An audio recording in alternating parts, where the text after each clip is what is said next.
Hati yang kita miliki sama dengan benda-benda yang ada di sekitar kita.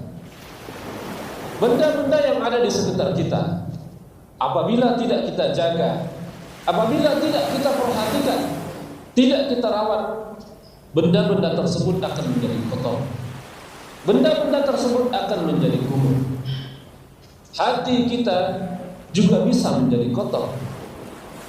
Cuma yang jadi pembeda adalah benda-benda yang ada di sekitar kita, kotornya bisa jadi karena tanah, kotornya bisa jadi karena debu. Tetapi hati kita menjadi kotor disebabkan oleh perbuatan dosa dan maksiat. Rasa ingin melakukan perbuatan dosa dan maksiat, rasa ingin mendekati perbuatan dosa dan maksiat akan membuat hati kita menjadi buta, akan membuat hati kita menjadi kotor. Maka sebagai seorang muslim, tidak boleh kita mendekati perbuatan dosa. Dosa bukan untuk didekati, tetapi adalah dosa untuk dihindari.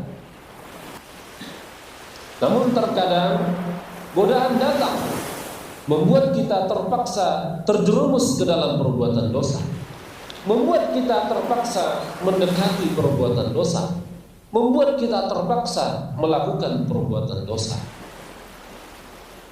Ketika kita terpaksa melakukan perbuatan dosa, ketika kita terpaksa terjerumus ke dalam perbuatan dosa, maka jalan satu-satunya untuk mengembalikan kebersihan dan kejernihan hati adalah dengan bertaubat kepada Allah Subhanahu wa ta'ala.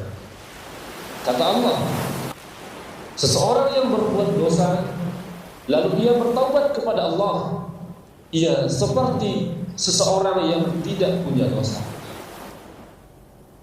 Seseorang yang berbuat dosa lalu ia menyesali dosa-dosanya, mengakui dosa-dosanya dan bertaubat kepada Allah, ia seperti bayi yang baru lahir.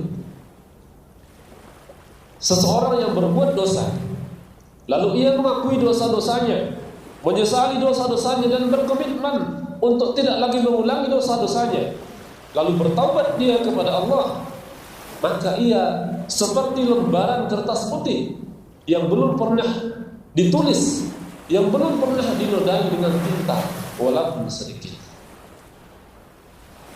Inilah pentingnya kita kembali sadar, kita kembali bertaubat kepada Allah Subhanahu wa ta'ala.